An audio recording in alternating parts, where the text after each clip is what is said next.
बोलो सियापति रामचंद्र भगवान की जय। अरण्य कांड दोहा नंबर 20। राम राम कही तनु तजहि, पावहि पद निर्वाण। करी उपाय रिपु मारे, छन महु कृपा निधान। हर्षित बरसित सुमन सुर, बाजहि गगन निशान। स्तुति करि करि सब चले, शोभित विविध विमान। सियावर रामचंद्र पत जय, शरणम शंकर हरि ओम जय जय सिया राम। मंगल भवन अमंगल हारी, द्रबहो दशरथ अजर विहारी। श्री राम जय जय राम, श्री राम जय जय राम। सब यही राम है, इसे मारो। इस प्रकार राम राम कहकर शरीर छोड़ते हैं और निर्वाण मोक्ष पद पाते हैं। कृपा निधान श्री राम जी ने यह उपाय करके क्षण भर में शत्रुओं को मार डाला। देवता हर्षित होकर फूल बरसाते हैं, आकाश में नगाड़े बज रहे हैं। फिर वे सब स्तुति कर करके अनेकों विमानों पर सुशोभित हुए चले गए। जब श्री रघुनाथ जी ने युद्ध में शत्रुओं को जीत लिया, तब देवता मनुष्य मुनि सबके भय नष्ट हो गए। तब लक्ष्मण जी सीता जी को ले आए। चरणों में पड़ते हुए उनको प्रभु ने प्रसन्नता पूर्वक उठाकर हृदय से लगा लिया। सीता जी श्री राम जी के श्याम और कोमल शरीर को परम प्रेम के साथ देख रही हैं, नेत्र अघाते नहीं हैं। इस प्रकार पंचवटी में बसकर श्री रघुनाथ जी देवताओं और मुनियों को सुख देने वाले चरित्र करने लगे। खरदूषण का विध्वंस देखकर शूर्पणखा ने जाकर रावण को भड़काया। वह बड़ा क्रोध करके वचन बोली, तूने देश और खजाने की सुधि ही भुला दी। शराब पी लेता है और दिन रात पड़ा सोता रहता है। तुझे खबर नहीं कि शत्रु तेरे सिर पर खड़ा है। नीति के बिना राज्य और धर्म के बिना धन प्राप्त करने से, भगवान को समर्पण किए बिना, उत्तम कर्म करने से और विवेक उत्पन्न किए बिना विद्या पढ़ने से परिणाम में श्रम ही हाथ लगता है। विषयों के संग से सन्यासी, बुरी सलाह से राजा, मान से ज्ञान, मदिरापान से लज्जा, नम्रता के बिना नम्रता न होने से प्रीति और मद, अहंकार से गुणवान शीघ्र ही नष्ट हो जाते हैं। इस प्रकार नीति मैंने सुनी है। रिपुरुज पावक पाप प्रभु, अहि गनीय न छोट करी। अस्कहि विविध विलाप करी, लागी रोदन करन। शत्रु, रोग, अग्नि, पाप, स्वामी और सर्प को छोटा करके नहीं समझना चाहिए। ऐसा कहकर शूर्पणखा अनेक प्रकार से विलाप करके रोने लगी। सभा माज परिव्याकुल, बहु प्रकार कह रोई। तोहि जियत दस कंधरा, मोरी के असी गति होई। सियावर रामचंद्र पत जय, शरणम शंकर हरि ओम जय जय सिया राम। मंगल भवन अमंगल हारी, द्रबहो दशरथ अजर विहारी। श्री राम जय जय राम, श्री राम जय जय राम। रावण की सभा के बीच वह व्याकुल होकर पड़ी हुई बहुत प्रकार से रो रो कर कह रही है कि अरे दशग्रीव, तेरे जीते जी मेरी क्या ऐसी दशा होनी चाहिए। शूर्पणखा के वचन सुनते ही सभासद अकुला उठे। उन्होंने शूर्पणखा की बाँह पकड़कर उसे उठाया और समझाया। लंकापति रावण ने कहा, अपनी बात तो बता, किसने तेरी नाक कान काट लिए। वह बोली, अयोध्या के राजा दशरथ के पुत्र, जो पुरुषों में सिंह के समान हैं, वन में शिकार खेलने आए हैं। मुझे उनकी करनी ऐसी समझ पड़ती है कि वे पृथ्वी को राक्षसों से रहित कर देंगे। जिनकी भुजाओं का बल पाकर हे दशमुख मुनि लोग वन में निर्भय होकर विचरने लगे हैं। वे देखने में तो बालक हैं, पर हैं काल के समान। वे परम धीर, श्रेष्ठ धनुर्धर और अनेकों गुणों से युक्त हैं। दोनों भाइयों का बल और प्रताप अतुलनीय है। वे दुष्टों के वध करने में लगे हैं और देवता तथा मुनियों को सुख देने वाले हैं। वे शोभा के धाम हैं, राम ऐसा उनका नाम है। उनके साथ एक तरुणी सुंदरी है। विधाता ने उस स्त्री को ऐसी रूप की राशि बनाया है कि 100 करोड़ रति कामदेव की स्त्री उस पर निछावर हैं। उन्हीं के छोटे भाई ने मेरे नाक कान काट डाले। मैं तेरी बहन हूँ। यह सुनकर वे मेरी हंसी करने लगे। मेरी पुकार सुनकर खरदूषण सहायता करने आए, पर उन्होंने क्षण भर में सारी सेना को मार डाला। खरदूषण और तिसरा का वध सुनकर रावण के सारे अंग जल उठे। सूफन खहि समुझाई करी, बल बोले सि बहुभांति, गयो भवन अति सोच बस, नींद परई नहीं राति। सियावर रामचंद्र पत जय शरणम, शंकर हरि ओम जय जय सिया राम। मंगल भवन अमंगल हारी, द्रवह दशरथ अजर बिहारी। श्री राम जय जय राम, श्री राम जय जय राम। उसने शूर्पणखा को समझाकर बहुत प्रकार से अपने बल का बखान किया, किंतु मन में वह अत्यंत चिंतावश होकर अपने महल में गया। उसे रात भर नींद नहीं पड़ी। वह मन ही मन सोच विचार करने लगा, देवता, मनुष्य, असुर, नाग और पक्षियों में कोई ऐसा नहीं जो मेरे सेवक को भी पा सके। खरदूषण तो मेरे ही समान बलवान थे, उन्हें भगवान के सिवा और कौन मार सकता है। देवताओं को आनंद देने वाले और पृथ्वी का भार हरण करने वाले भगवान ने ही यदि अवतार लिया है तो मैं जाकर उनसे हठपूर्वक बैर करूंगा और प्रभु के बाण के आघात से प्राण छोड़कर भवसागर से तर जाऊंगा। इस तामस शरीर से भजन तो होगा नहीं, अतः मन, वचन और कर्म से यही दृढ़ निश्चय है। और यदि वे मनुष्य रूप कोई राजकुमार होंगे तो उन दोनों को रण में जीतकर उनकी स्त्री को हर लूंगा।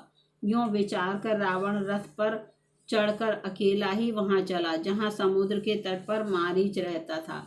शिव जी कहते हैं कि हे पार्वती, यहाँ श्री रामचंद्र जी ने जैसी युक्ति रची वह सुंदर कथा सुनो। लक्ष्मण गए बनहि जब, लेन मूल फल कंद, जनक सुतासन बोले, बिहसी कृपा सुख वृंद। सियावर रामचंद्र पत जय शरणम, शंकर हरि ओम जय जय सिया राम। मंगल भवन अमंगल हारी, द्रवह दशरथ अजर बिहारी। श्री राम जय जय राम, श्री राम जय जय राम। लक्ष्मण जी सब जब कंद मूल फल लेने के लिए वन में गए तब अकेले में कृपा और सुख के समूह श्री रामचंद्र जी हंसकर जानकी जी से बोले, हे प्रिय, हे सुंदर पातिव्रत धर्म का पालन करने वाली सुशीले, सुनो, मैं अब कुछ मनोहर मनुष्य लीला करूंगा। इसलिए जब तक मैं राक्षसों का नाश करूं तब तक तुम अग्नि में निवास करो।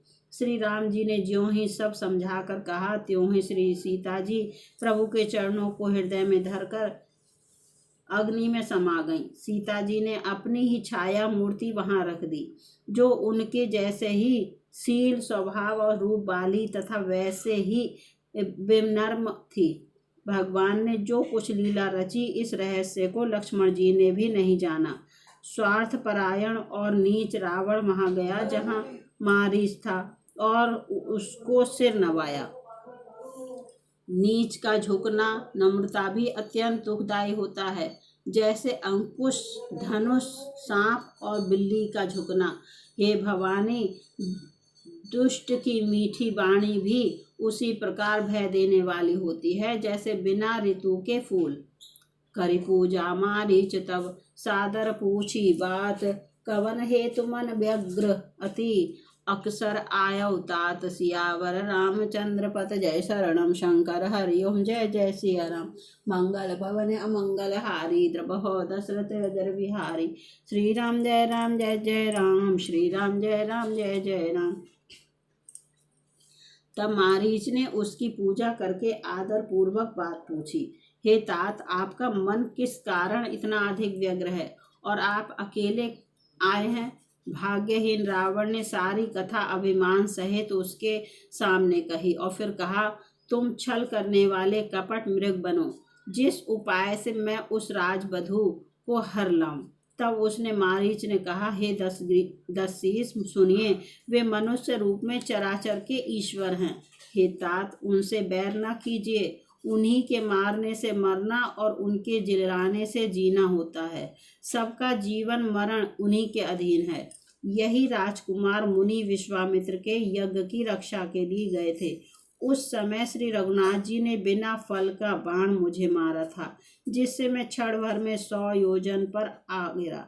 उनसे बैर करने में भलाई नहीं है। मेरी दशा तो भृंगी के कीड़े की सी हो गई है। अब मैं जहाँ तहाँ श्री राम लक्ष्मण दोनों भाइयों को ही देखता हूँ। और हे तात, यदि वे मनुष्य हैं तो भी बड़े सूरवीर हैं। उनसे विरोध करने में पूरा न पड़ेगा, सफलता नहीं मिलेगी।